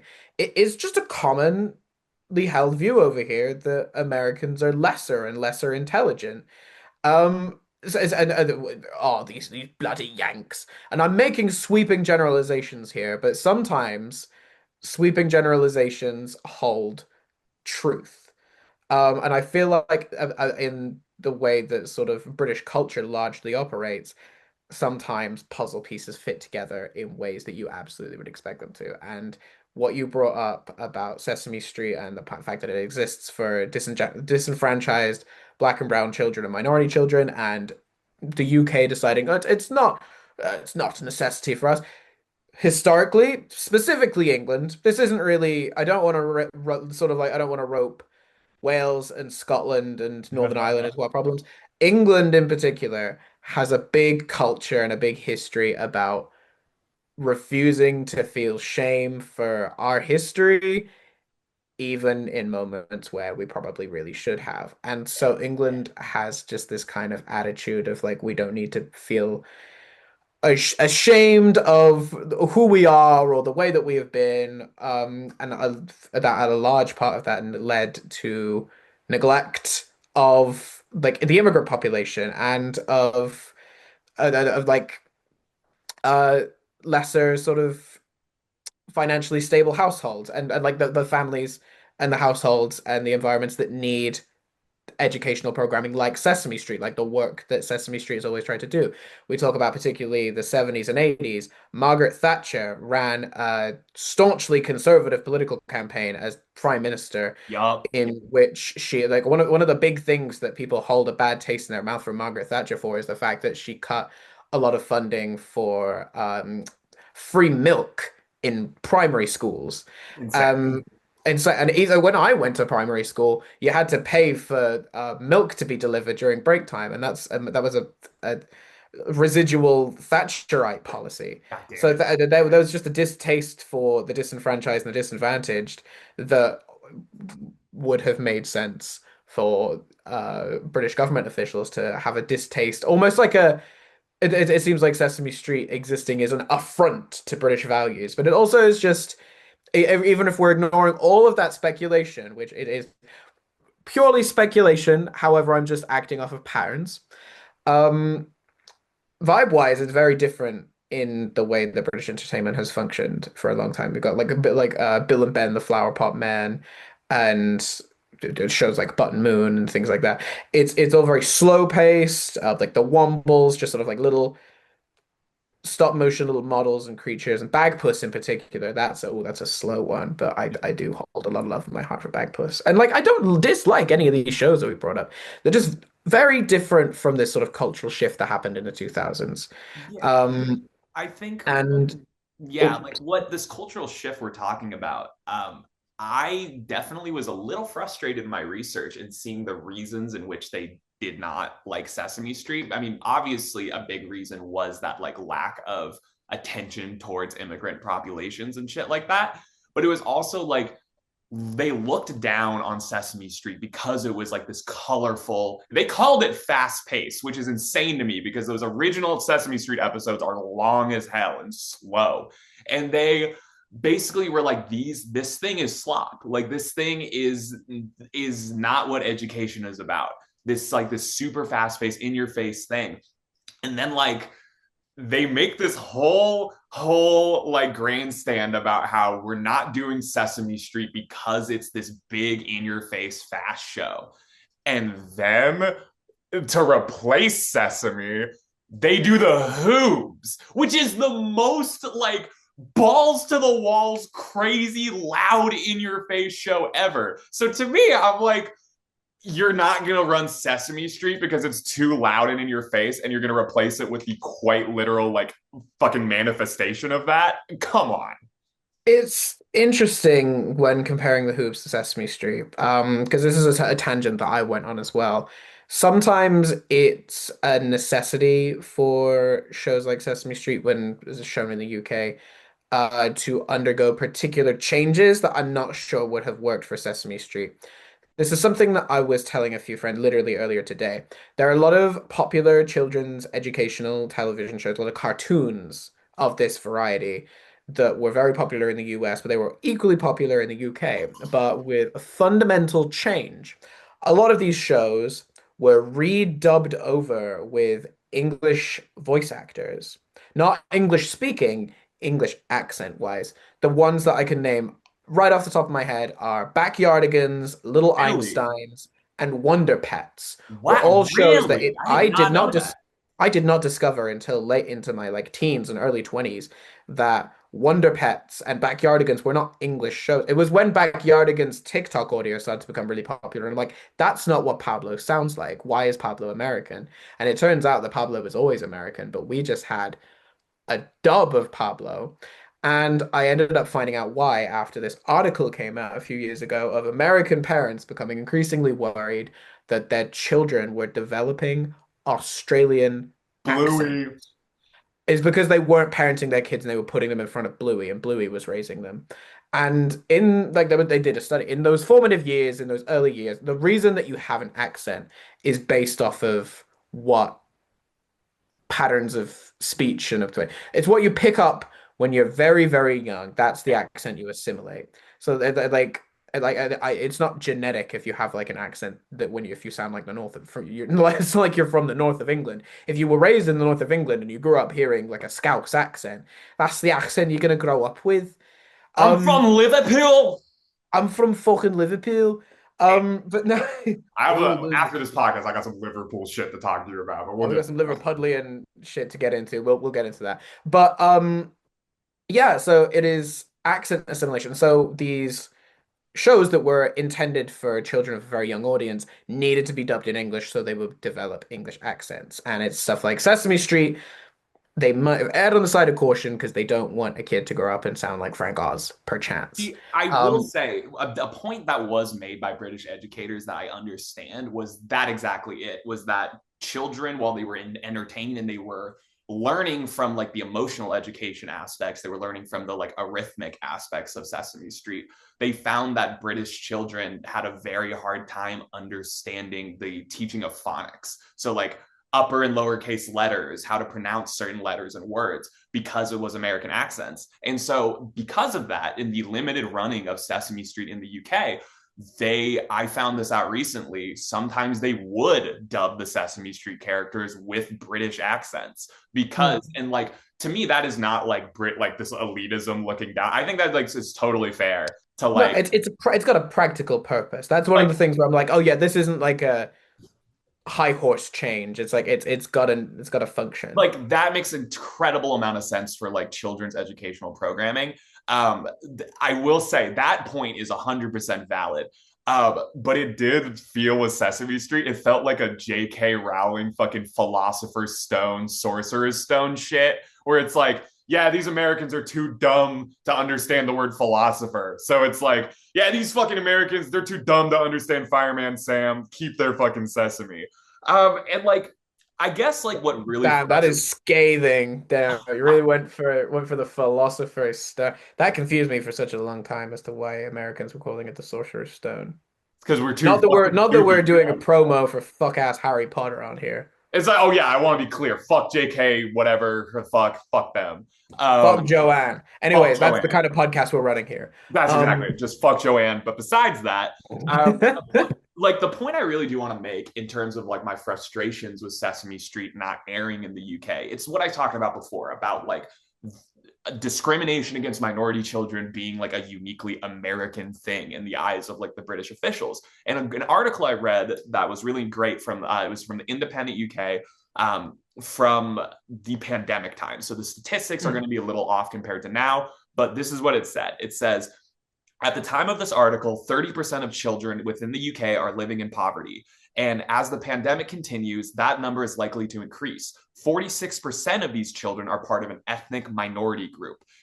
And so that statistic to me is very eye opening because it shows that the disenfranchisement, specifically through educational inaccessibility, is something that has deeply affected British populations the same way the United States failed to educate these children. And for me, like, I understand holding this kind of esteem for programming that you had in the past, but I feel like Britain really, like, they framed education to minority children as something not worth doing. And this article really makes the emphasis, and like I agree with that now more than ever, and back then, but now more than ever, British children would benefit so hard from Sesame Street the same way that children who are like in war zones, the same way children who are lacking accessibility in terms of like educational emotional support, British children are just as valid and able to take in these lessons. And I think it's like kind of insulting towards minority British children that it's like what they aren't worth giving that representation or education to. The only kind of Sesame Street that y'all had was, and I'm not okay. I also want to make sure I'm being clear. I'm not trying to sound like an American who's just like, yeah, America, we rule. Sesame Street only came out because of how fucking bad we were and still are with educational accessibility towards minority children. But like, for the only British like runs of Muppet stuff were the Furchester Hotel, which was just like Elmo and Kadabi, and then like the Hoobs, which I really did enjoy the Hoobs and like this research. I really enjoyed watching it and stuff. But to me, it kind of feels like you guys didn't want to like this thing that was specific for like educating and representing minority children. Y'all don't want to do that. And you have all of these excuses on why that doesn't work. But then y'all just like then it's just like Hoobs and Furchester, where I'm like, okay, are those higher quality educational children's programming than Sesame Street? I don't think so personally. And I do find it a little insulting, not in like the I'm an American way, but in a way of like, I think Sesame Street, I don't appreciate the way that British television officials disregarded it. And then years down the road, they did the exact thing that they were not doing Sesame Street for. And that's my frustration with this whole thing, I guess. Well, I think it's an interesting thing that we discussed, obviously, and I think it's a valid frustration. But the nature of the Hoobs existing, it did mark a sort of moment where it was like it's a bit too little, too late.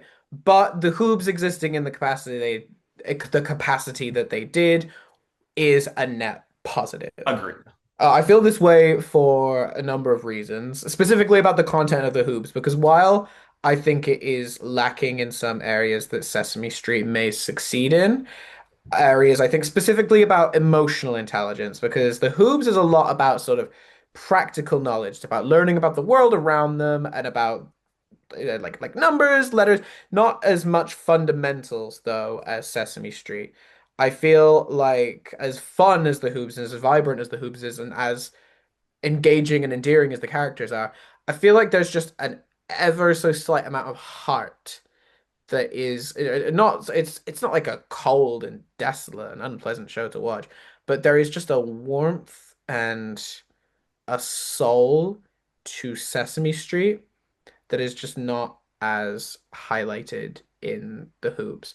But it is an educational puppet program, and I will always advocate for those existing, especially if they are of a high quality, such as the Henson Company. We come to expect that because this is airing at a similar time to Bear in the Big Blue House, which is another Yeah. show that I absolutely adored. A lot more Americans are familiar with that one, though, so there's less of a necessity to do an absolute total piece by piece breakdown of Bear in the Big Blue Yeah. House. but we should do an episode on it. We should do a bear episode. And I will say, like, in my frustration with the way that British media kind of disregarded Sesame Street and the hypocritical nature in which the Hoobs was made, all that aside, I do really think the Hoobs is a great thing. And like, I am always erring on the side of Jim Henson puppet productions are always going to be a net positive because the Henson Company does an incredible job of emphasizing humanity. And one of the things I loved about the Hoobs was what are the human The kids' name again? Tiddlypeeps. The Tiddly We're Peeps. off to see the Tiddlypeeps. It felt so Sesame Street, the way that they interact Mm. with the Tiddlypeeps, the way in which human children were integrated into the show felt very, very in line with how Henson does things. And even though my frustration of not accepting Sesame Street culturally, I think that in the end, Britain did get a fantastic educational puppet show by the Jim Henson Company. And I think that even with my frustrations aside, I think that what ended up happening was a good cultural shift. The Hoobs are a net positive for children across the board. And it's like, it's to me, it should not have been a replacement for Sesame Street, but I think it is a fantastic addition to the world of Henson and the incredible shows that they put out with the emphasis on educational accessibility. Like, even though it doesn't go into the same depths that Sesame Street does, it's so incredible the way in which that they teach these these fundamentals that I think it's presented super well. I think it's so engaging and entertaining. And I think that what this shift really indicated was that the educational programming is not something that should be just seen as like this institution, like elitist thing. It's like, yes, it's an institution, but it evolves with how children grow. It evolves with how generations interpret media and take in things. And I think that the Hoobs was a very great signal on how media in general was changing to adapt and take in things that were being missed in the past. And so I do really think the Hoobs are a great thing. And I really enjoyed like diving into it today. And like, yeah, like I'm a Sesame diehard, but you will not catch me like going around the rest of my life not loving the Hoobs. Like I am now gonna like watch every Hoob episode. And I'm excited to now have this piece of Henson media that I was not that aware of, but now I can say I enjoy fondly. And I'm really excited to just dive into it more. Well, I know that you sort of were a little bit more Sesame inclined before making this, but I'm grateful that you sort of opened your mind to the possibility of other sort of entry level puppet educational programming. And I genuinely think that your interest and your fascination in Sesame genuinely provided such an extra layer of like interesting context to the existence of the Hoobs. Because as I've said, the Hoobs were around during this sort of like wave in sort of like the late 90s and early 2000s of this new sort of flavor of English children's television coming out. And oh goodness, here we go. We're gonna rattle off. We're gonna name drop some more shows. Shows like the Rubber Dubbers, which I know you Yes! about sentient bath I toys. love that show. From the same studio, I believe it was like the same animation style. Was a show called Little Robots. Never Um, heard of it. it's a fun one. Oh, another really good intro. And then you had the Tweenies, which the Tweenies was part of this sort of cultural shift because it was like one of the first television programs that I remember that really depicted like black children. Even though the Tweenies were all big, like mascot head characters, it was the first time that there was like a black main character in like a children's television show that I remember watching. Even if he wasn't like that, he was one of those characters that's like definitely meant to represent a black character, but he was like purple. Yeah. Like a Um, Roosevelt Franklin. Yeah, like a Roosevelt Franklin. Like for all intents and purposes, Milo, I'm 100% sure his name was Milo. For all intents and purposes, Milo was black. They just made him purple. For Yeah. for the purpose of it was a colorful show. Oh my God, I just remembered the name of that show I was talking about that I couldn't remember the name. The Fimbles, with an F. And there Huh? was moles and there was a frog and they were English and they lived in by a hill or something. It was Cute. I knew fucking knew I'd get it.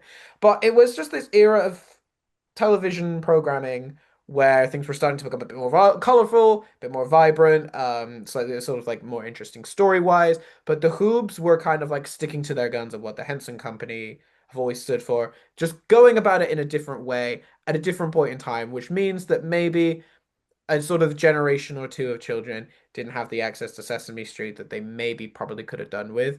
But it was post this sort of Hoobs era where England culturally started to assimilate America more and more. And And not to get sort of like intensely political with it, but I think it's because England and America started to have a lot more allyship, for better or for worse, because we definitely sort of started to bond when the Iraq War broke out. And it was like Tony Blair and George Bush were being all like buddy buddy in their sort of warmongering response to stuff. oh yeah. So attitudes between England and America culturally started to get a little bit more intertwined. And gradually, like entertainment in England has become quite Americanized. Mhm. Um, and so things like Sesame Street would eventually become more popular. They'd get a whole UK spin-off. Yeah, for Um, Chester. I remember watching Elmo's World distinctly as a kid, not super often, but I remember we got it. But yeah, so the Sesame would get its sort of renaissance. Like Sesame's still really popular over here now, and in other places in Europe. But the Hoobs were kind of that sort of benchmark, that sort of in between point where it was like Sesame's been absent. It's not quite ready to have the impact here that it should. And we've got this wonderful middle point that was held by both the Hoobs and the Bear in the Big Blue House. The Muppets have always been popular over here. The Muppets are Yeah. a phenomenon. So there's not really been any decline in the decline in Muppet popularity is not like mutually exclusive to the UK. If there's a decline in Muppet popularity, then there's a decline in Muppet popularity worldwide.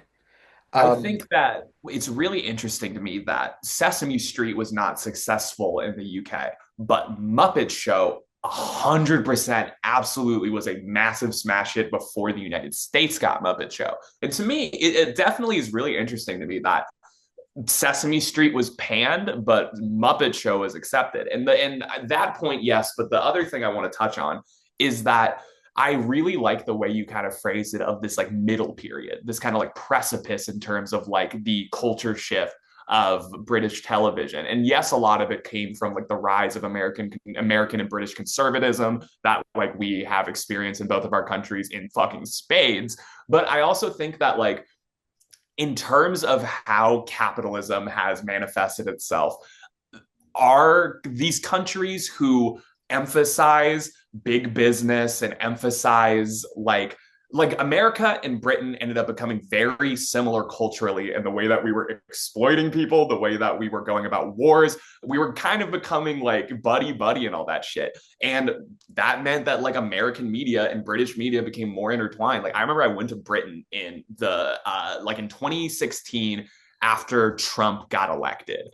And it was weird as hell to me because it was also during all that Brexit stuff. So yeah, it it was a was, fucking horrible year.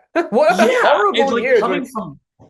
coming from America with this like intense rise of conservatism and then coming to the UK and seeing the media, like I remember walking through the tube and seeing what movies that were being like emphasized and stuff. It was a lot of like American style action movies. What's that one? The fucking POV one with the guy who's like, it's like from his Oh, person POV. Hardcore Harry or something. Hardcore Harry. It was like shit like that where I was walking around London and being met with hardcore British conservatism. And I was like, this feels like being home in the United States. Like this feels the exact same. And I think what is crazy about us kind of getting like more intertwined with that stuff, like, yes, a lot of it was this negative conservatism rise. However, I think that at the very least, we got a very good shift in terms of how educational television was being viewed in both countries. I think that within the last few years, I think that things like Sesame Street have become more accepted as like Mm. a institution of education and Yeah. accessibility. And I think both countries are starting to really realize that. And these Henson productions are being interpreted as like these, again, institutions, culturally, significantly, all of these things. I think that like as things have gotten more intertwined, while there's been a lot of negative, I think in terms of like children's programming education, I think that things have worked out in a nice way. But yeah, I think, yeah, it's complicated, it's nuanced, but it seems like I enjoy the fact that the Hoobs signaled a new era of programming in which those lines were blurred and the kind of barriers in which people weren't getting access because of elitism or looking at down on something or whatever, those barriers kind of got broken down, which I do appreciate. Leave it to us to take a silly show like the Hoobs and generate like a socio-political commentary on it. Dude, Leave it to Muppet Man Max to get that done for you. Because I was about to honestly, like say, you did a lot of the heavy lifting in terms of this line of research. I just think we've had an interesting discussion about it. dude, I think it's like leave it to fucking us to get like an episode about the Hoobs and then end up making it this giant political rant about like educational accessibility and like the way in which children's programming is portrayed to certain countries. Like that's what I love about Henson, and that's what I love about all of the projects that they've made. That like something as silly and simple as the Hoobs, not to say it's simple, that is a complicated show, but like something Too as much like going on. very bright and colorful and lovely as the Hoobs, like Henson Media is always saying something, and the way in which Henson Media gets created is never out of just like happenstance. It's always out of specific reasoning and specific commentary on shit affecting our world. And so like honestly, like I think there was no way in which we could have talked about the Hoobs and not bring up this political stuff, because the Hoobs would not have existed if not for the disregardment of Sesame Street. Absolutely. And now we are at a point where these beloved puppets are about to go into the hands of some private collectors, which I can't It's say kind of a that sad thing. doesn't make me entirely stoked, but I'm sometimes glad. sometimes it's what it is. I hope that whoever purchases these Hoob puppets are like a genuine diehard appreciator of the Mm. Hoobs. I hope it goes to someone like a British person who grew up with it, loved it. I worry with these auctions that people are going to be just grabbing puppets because it's like, oh my god, an opportunity to like get a Henson puppet without much connection to the characters itself. I hope that at the very least with this auction that whoever gets these Hoobs, whoever Hubba Hubba ends up with, it's somebody who will love them dearly. And I really hope that happens. I could not agree more. I've been looking off camera, and I promise it is not for rude purposes. No, I I'm was currently doing that a seeking lot with out my Hoob notes. what I'm currently seeking out is a nice way to wrap this up. And since we haven't been able to do it for the last two episodes, I am going to dig up some questions that were asked of us that we never got to address properly. I believe you have some for me as well. I think if we go for a nice two each to go Absolutely. back and answer some questions that were left for us that we asked for like episode one or two that we absolutely despicably neglected. So, Yeah. would you like to go It, first?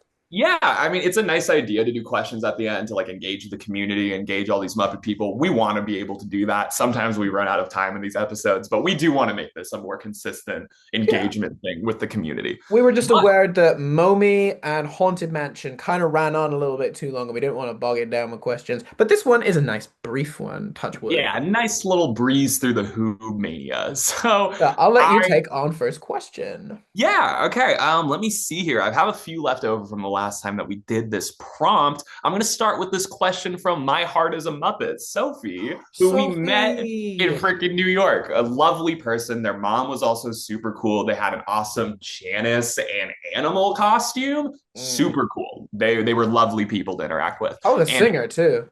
oh, dude, so talented, crazy.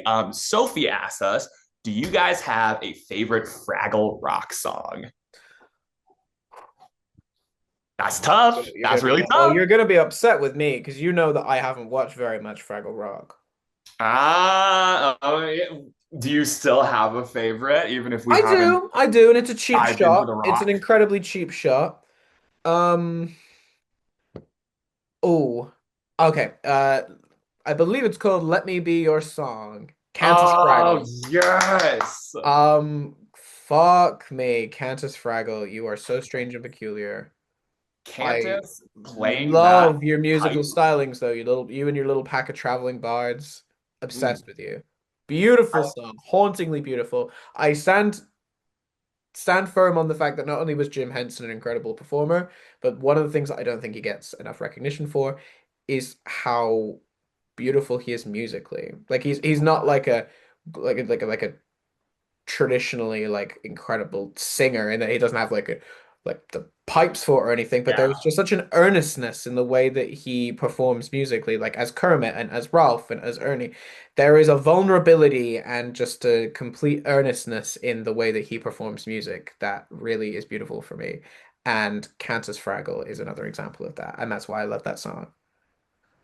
Absolutely, dude. I mean, that song, I think what Fraggle Rock did incredibly well was like emotional education within Henson Properties was always like one of the biggest goals. But in doing things like this song, doing things like Richard Hunt's episode about like the HIV crisis and all of that, Fraggle Rock, I do think took the extra mile to put emotional education in this beautifully soft way, in this way where they just like they interwove these ideas and lessons into just like the earnestness of these characters in a way that like was so beautiful. Everything was not spelled out. Like what I love about Fraggle Rock is that not everything was spelled out in bright colors and bright lights on like what the lesson is. It's like it's trusting children to look inward and reflect and like take in those things. And I think the song is a perfect example of that.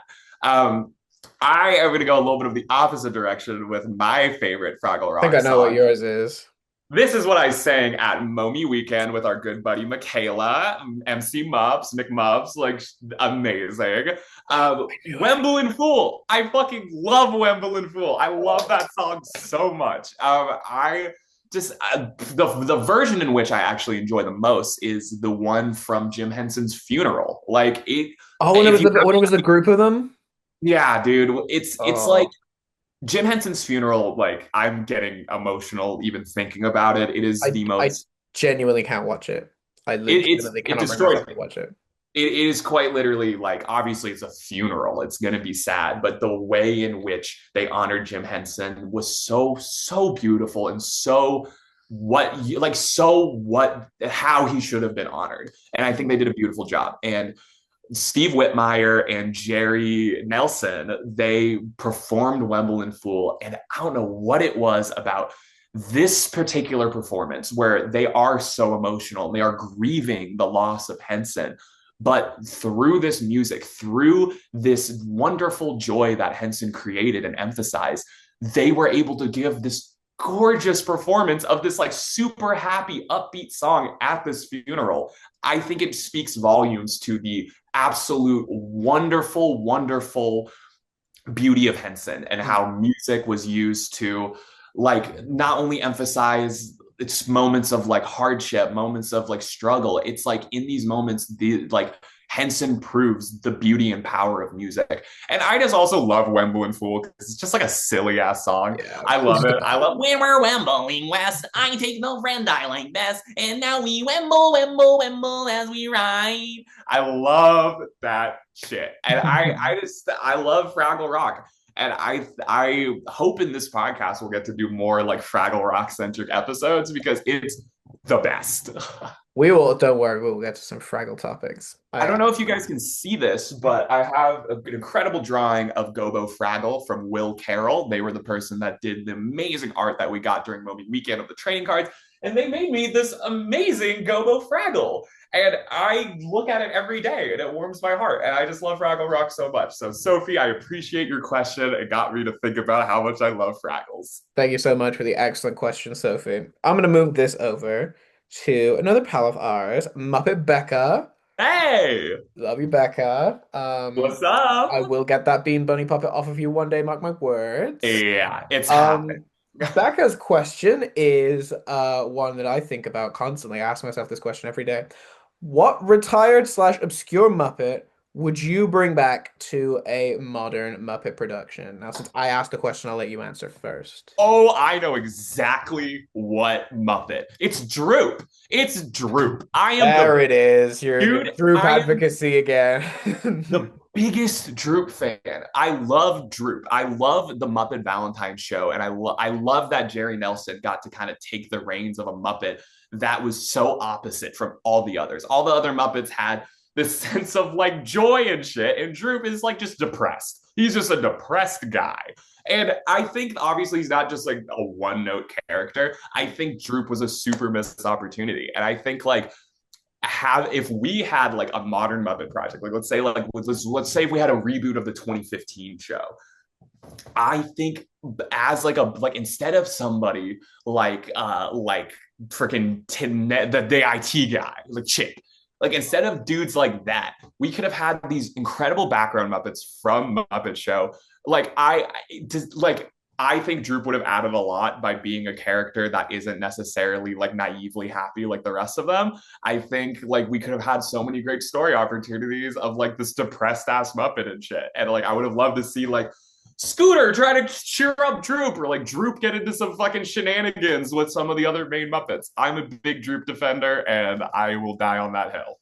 I think you are absolutely right to be a Droop defender. Listen, I love me a, a unique design of Muppet. I love Muppets that are like, oh, okay, somebody had to like put thought into this. If it's like Joe the Legal Weasel, and it's like you're a dime a dozen critter, and I'm not 100% fond of you. Mm-hmm. Characters like you, that with like unique face shapes, like even like Floyd with his like the way that his eyes are, and like. Yeah, and even like jowls from Muppets Tonight. It's like, oh, you got an interesting face. Oh, absolutely. Droop is one of those Muppets where I just love a Muppet that is like, oh, thought went into designing it. And even though it looks just like it's just like a worm on a string type look, I'm a big Droop advocate. Love I you. love snooted Muppets. Snooted Muppets are my favorite kind of Muppet. That's a incredibly base take. I got one thing that my head's saying and one thing that my heart is saying. My head is saying that there is a Muppet who I think has incredible character potential that was swept under the rug, and this was part of a conversation that we had earlier. And I think that she could really do with a spotlight with some proper writing behind her because we quite frankly need more female Muppets in the spotlight. Know where you're That's the going. one that my head is saying, and you know where I'm going with this because you're a big fan of her. Oh My yeah. heart wants a certain Muppet who hasn't had a physical puppet exist for a very long time. Of the urban legend, possibly true, that he just kind of melted and disintegrated in on himself. I'd love a new version of him made. I'm Oh gonna remove the veil of mystery. My head is telling me that we could get some really good Annie Sue content if they put some yes, effort into her. My heart it wants a new Bean Bunny puppet. That's dude. that. Dude, dude, those are great answers. Annie Sue deserved more love. She didn't deserve to just be a rival to Piggy. She was a great character. Louise Gold's performance was amazing. And Bean Bunny, the disrespect, they can fucking get Bean Bunny back. They pushed him so hard to be the new Muppet mascot in the 90s and then just ditched him. Bring back Bean. BBB, bring back Bean. Bunny, Literally. bring back BBBBB. That's gonna be your new campaign slogan for your Yeah, that's what I'm running on. campaign for Muppet president. Is BBBBBBB candidate. BBBB. Vote Bring yes back on Bean Proposition Bunny. BBBB. Those are great answers, man. Those were. Yeah, I think that Bean Bunny is one of the best Muppets that they don't do anything with anymore, and I think he's incredible in all regards. Yeah. Do we want to do one more question each? I think so. You got My one? last question here. It comes. It comes from Sean of Vibetacular Studios. Shout out Hey, Sean, chill dude. We like Sean. Yeah, this question comes from him, and they ask, "What is one piece of Henson Muppet media that has influenced you the most in life?" it's gonna be a very basic answer. It's gonna be an immensely basic answer. But I am going to hearken to an interview that I did at Momi Weekend by, we're going to shout out Wonderwall Tori, who came up Yes. to me with a microphone while we were at the swap meet. And I basically put out all of my sentiment that I feel about the Muppets by sort of invoking a quote, or rather a lyric from a film. To me, the most influential piece of Muppet move, the most influential piece of Muppet media on my life, Freudian slip there, will always be 1979's The Muppet Movie. Oh, Because absolutely. not only is it about pursuing your passions in the face of like so much adversity, like that frog faced so many hardships, Yeah. but it is about finding true friendship and true community in the sharing of that passion with other people. It's you putting your vision for yourself out on the line and people wanting that for you and people loving that about you and you wanting that for other people as well. And it's incredibly corny, but I really feel like getting involved more in this online community has been my Muppet movie moment. I feel like I'm seeking out what I'm trying to get out of life, and I'm finding people along the way who see what I'm seeing and feel what I'm feeling and want along for the ride. And we're all along for each other's rides about it. And to me, that's beautiful. And that's sort of similar to what I said in my interview with Tori, but I kind of left it on the note of keep believing, keep pretending. And that's kind of not to be again, this is just an incredibly corny answer, but that's just kind of my Oh, mantra. That's how I'm trying to live my life.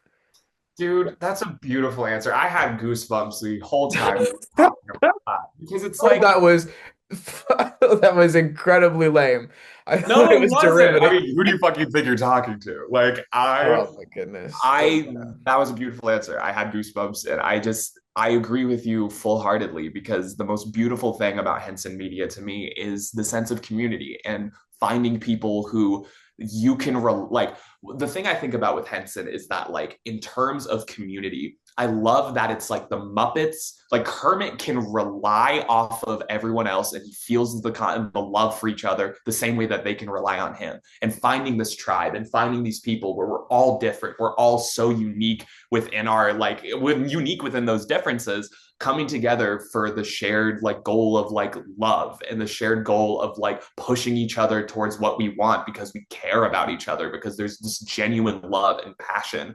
And I absolutely, absolutely agree with everything that you're saying. And being a part of this Muppet community has been like one of the most important things, like genuinely the most important thing I've done in my 20s. Like I have found this tribe and this sense of community and to know that like we are all connected over this shared thing, but then we've also become genuine friends and we support and love each other in all of our ventures and things. It's gorgeous and it's something that I'm grateful for. And I just will endlessly thank the Muppet community for all the like incredible things I've gotten to do and people I've gotten to meet. Um, I love your answer. I My know answer, what yours is going to be as well. You yeah, just as well as you knew what mine was going to be. I know what yours is going to be. mine is very on the nose for me. It's like very obvious. And the same vein, Tori, a shout out to Tori. They came up to me at Momi weekend with that same interview to ask about what like the why Henson is important to me and or like what things are the most important thing to me out of Henson. And it's Sesame Street. Sesame Street is absolutely the most influential piece of media to me in just in general. I just don't think there to me is any more important piece of media that has come out than Sesame Street. I've said it a bajillion times. Sesame Street's social service. It is a legitimate form of education. It's a legitimate form of humanitarian aid. I think Sesame Street represents the best of what Henson put out into the world. I think Sesame Street emphasizes the best parts of humanity and shows people not just phonics and mathematics and all of these things, but teaches real emotional education in a way that like emphasizes discrimination and oppression and these things that like really do affect people that people are like scared to talk about. I think like Sesame Street has always paved that path, and I will forever be grateful for everything that Sesame Street has done for the world. It is the greatest piece of American media to me that has come out in the last like 80 years. I think it's incredible. God, what a profound question that we got. Wow. That's Thank some of you, the best Sean. stuff in the whole Dude, episode. Why don't we open with that? the Jesus. hell? Why are we talking about these hoobs, bro? I was gonna say that would have been your segue to talk about oh yeah, the most influential one to me, Hoobs. But Yeah, don't take that hoobs. shot, I guess. All right, not trying to sell the episode or anything. Hey, Um, hey. Beautiful, beautiful question. Thank you so much for Thank asking. you, Sean. That was great. I'm going to end it on a brief one from our beloved pal, Michaela McMups, or as Yes! Max likes to call him MC Mups, as if Michaela's got some And then secret MC up in the secret building. DJing career outside of Muppet posting and crocheting. So I'm gonna attempt to answer mine as briefly as possible because I think I've already got an answer locked and loaded in my head that I think is fun. Which Muppet, aside from Miss Piggy, do you think would have a chronic shopping addiction? That's a cute, silly question. I'm gonna just say Kermit, dude. Kermit's like my number one, like immediately came to my head. The reasons being, one, Kermit is this like representation of Jim more than any other Muppet. Jim, we know, was somebody that was extravagant with his spending. He had a Kermit colored, I think, Rolls Royce. He had houses all over the world. He was taking extravagant boat trips with Richard Hunt every time they had free time. Like in Muppets 2011, all the other Muppets are basically living destitute or like living in some like negative capacity. And Kermit's here with the mansion and all this money and all of these like things. And And Robot to me, Butler. dude, literally, like 80s robot. Like to me, that I have taken the interpretation of Kermit as like, yeah, this dude's fucking rich, and this dude has like hella cash, and he's spending it. And I would say I think like it's why Kermit and Piggy are like so in love. Not this specific reason, but it's like they are, as much as Kermit doesn't want to admit it, they are more similar than they like think. That's why they work so well together. Like Kermit's gonna judge Piggy for buying all this shit, and then is gonna get her a mink on Muppet Family Christmas. Like, are we for real? A mink, a full living breathing mink. Hello, I'm I'm Florine the Mink. It's so nice to meet you. I am surprised at how quickly you managed to like get me with that answer. I was like, fuck, wait, they're cooking. I thought it was a dig at me because I consider myself very similar to Kermit, and I have a shopping addiction. But that's neither here nor there. Um, my answer, really quick answer, Rizzo the Rat. I think Rizzo the Rat is a hype beast. I think Rizzo the Rat purchases unnecessarily expensive and slightly ugly clothing. I don't think there's been like a line in front of the Supreme store that Rizzo the Rat has not cut in to. I don't think he waits in line. I think he cuts in line for the Supreme store. He's definitely got one of those like fucking like the money guns. He's got like from that time they did a fucking crowbar. He's got one of those. He's a hype beast and he purchases unnecessarily expensive, aesthetically hideous clothing. That's because he got his Muppet bag. He was with the Muppets for enough years where he was getting a good paycheck off of it. He's gonna immediately squander that. Yeah. He's gonna be living and he's gonna be dressing far more expensively than his net worth would dictate. His Also, net worth is Rizzo. entirely in like bad jackets and ugly shoes. Dude, Rizzo's always trying to make a quick buck. Like it's like Muppet Treasure Island. He's running a fucking rat tourism service. He runs Hmm. Pizza Rizzo's with all the other rats. It's like this dude is trying to make a buck. I'm sure he likes to spend on rat-sized Supreme clothing. Like, what are we even doing? Well, you know what he's been doing for the last 10 years since he's not been getting any Muppet employment? He goes thrifting and he flips vintage clothing on Depop. Uh, Yo, $40 for this $2 jacket. hey, I'm giving you a bargain here. What are you talking about too much? Like, Yeah, they there got would be holes in them. It's fine. there'd be a plot line in Muppets 2015 in which Scooter has a jacket and that's like, oh, I don't know. I guess I'll sell it to you. And Rizzo flips it on fucking Depop, like Scooter's Muppet Show jacket. Yeah. Vintage Muppet Show jacket, one by the gopher. Hey, Rizzo just got me the bargain of the century, okay? You like my jacket, okay? You like my jacket? Okay? I do put holes in it to get the. Yeah, thank you. Yeah, what a Great silly question to questions end around on. the top.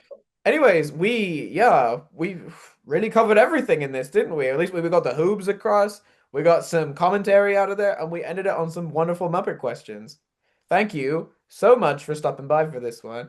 A little bit more brief than our last two episodes, but we like to yap. We had to Well, cram this one with as much yap as we could.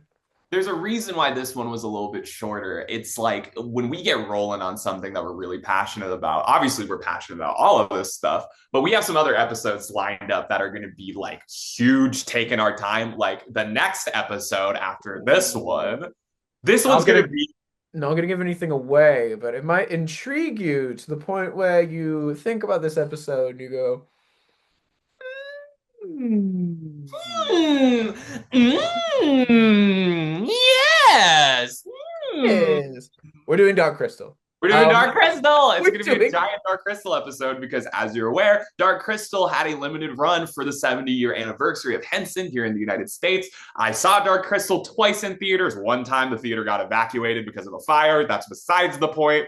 Well, But we but saw we'll get to that. We'll get to that when we see you next time.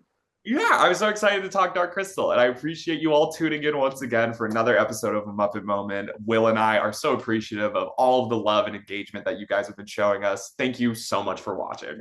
And thank you for indulging us in this little sort of nostalgic tour of the early 2000s, beloved era for television and puppetry for me. And yeah, what a fun ride. Thanks for sticking around for it, and we're gonna catch you next time. Bye, everyone. Thank you. Bye.